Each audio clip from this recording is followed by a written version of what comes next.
ওমানে ঈদের তারিখ ঘোষণা হওয়ার পর থেকেই ছুটির অপেক্ষায় প্রহর গুনছেন সরকারি এবং বেসরকারি খাতের কর্মীরা। আগামী ৬ জুন শুক্রবার দেশটিতে ঈদুল আজহা পালিত হবে। তবে ছুটি নিয়ে এখনো পর্যন্ত আনুষ্ঠানিকভাবে কোনো নির্দেশনা সরকারের তরফ থেকে দেওয়া হয়নি। তবে গালফ নিউজ সহ একাধিক গণমাধ্যমের প্রতিবেদন অনুযায়ী এবছর ওমানে ছুটি পাওয়া যাবে ৫ দিনের। বিস্তারিত দেখুন ডেস্ক রিপোর্টে।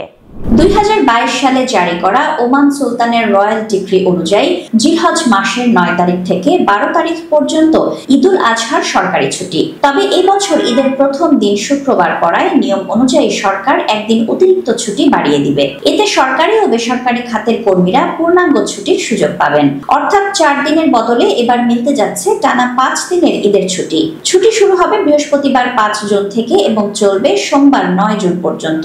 এই ছুটির মেয়াদে সকল সরকারি ও বেসরকারি অফিস বন্ধ থাকবে এবং কর্মচারীরা উৎসব মুখর পরিবেশে ঈদের আনন্দ উদযাপন করতে পারবেন। যেসব প্রতিষ্ঠানে কর্মীদের দায়িত্ব পালন জরুরি তারা এই ছুটির বিনিময়ে অতিরিক্ত পারিশ্রমিক গ্রহণ করতে পারবেন। এর ব্যত্যয় হলে নিয়োগকর্তাদের বিরুদ্ধে আইনি ব্যবস্থা নেওয়া হবে।